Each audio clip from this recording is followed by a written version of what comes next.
Welcome to the home of the DIY movement, where we build stuff and paint things.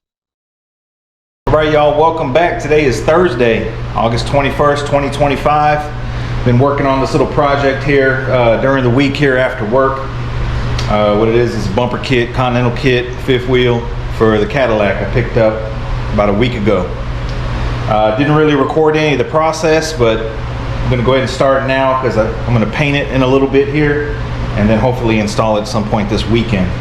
So what this thing started out was it was wrapped in vinyl, in a blue vinyl, came off of a different car. So man, I ripped the vinyl off and this entire thing was covered in that yellow, contact cement glue type stuff, upholstery stuff, glue, the whole thing. So that was a nightmare to get off because I really didn't want to sand it too aggressive and then gouge this fiberglass or plastic or whatever it is. So I used lacquer thinner and red Scotch-Brite scuff pad. Man, I went through about 10 of those things and about probably 2 quarts of lacquer thinner to get all the glue off. And I sanded it with a DA and by hand with 180.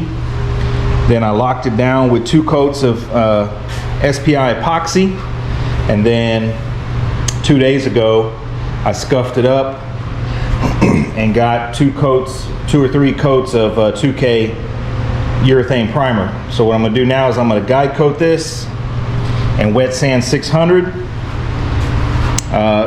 We'll see what this is right here. Might need some dolphin glaze on that, but other than that it's looking pretty good. I did go real heavy on the primer, so we may be able to level that out. We'll see. So let me get the guide coat going here. I'm going to wet sand 600 and then base and clear. Bring you guys back once it's guide coated. Here it is with the guide coat. I just smeared some Mirka dry guide coat on the housing and the little center cap there. In hindsight, I think I should have sanded with 400 instead of 600. Because 600 didn't really cut the primer too good, but the end result was still decent enough to put on the car. All right, here we are. I got it in 600 grit. I did have to use a little bit of dolphin glaze for this little divot right there, but that filled in and feathered out nice. Really, the only area of concern on this thing is the front. This little ring right here. Not concerned with this area. We got a center cap that covers up. Not concerned with these gouges because the beauty ring covers those up. So really just the front and the top, a little bit of the back, but not so much. Getting ready to seal it. I'm going to be using the epoxy SPI. Going to mix up just 3 ounces. 1 ounce epoxy, 1 ounce activator, 1 ounce reducer. And spray it with the orange cap as usual. Just going to mix up 3 ounces, give it a light coat, just something to stick to and something to help with the base coat cover. Let me get that done, bring you guys back. So here it is all sealed up. The 3 ounces was just enough. Just wanted to get a real light coat. See, it's not really completely covered, but it's going to help the base coat. Base coat's going to be Shopline. I bought a quart. The quart of Shopline was $215, which is nuts. But I got it local, in a pinch. So whatever. It actually covered surprisingly really well. It's a really nice color. It almost kind of covered like a candy. Like it seemed like the more coats you put on, the darker the color got. So it's a nice color. I got a quart because I'm going to be painting some more accents on the car. You can see that right there. Looks kind of like a candy. Here it is, just 2 coats of base, 3 coats of clear. Got plenty of videos explaining how to spray base and clear, so this is not really so much of a how-to. It's just documenting progress on the car. To get a little bit of dirt nibs, but once it's mounted, I wet sand and buff those out. Overall, pretty good. Like I said, I should have probably went 400 grit instead of 6. It would have cut that primer a little better, but doesn't look bad. Here we are 2 days later, getting ready to mount it. First thing we got to do is find center. So we use the measure the license plate holder there, frame the gray piece, found center of the bumper and measured out the width of the bucket for the Continental kit, and then figured out, because we had to make some tabs for the bucket to bolt on. If you look there, I removed the rear bumper guards, so that's, you know, a good way to find center of the car also. So you got to remove the rear bumper guards when you install these Continental kits. Here it is installed. One thing to note is this is not a 93 through 96 Fleetwood bumper kit. Those come with specialized bigger buckets that go all the way down to the bumper. This is more kind of a just generic make it fit type of bumper kit, but it came out okay.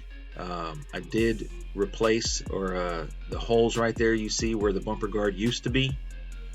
I capped them off with a chrome carriage bolt right there. Got on Amazon, $8 a pair. Finished it off pretty good. Really, there's no way to get away from that unless you put the bucket way lower. Here it is. We had to modify the latch. We had to extend it a little bit to make it work.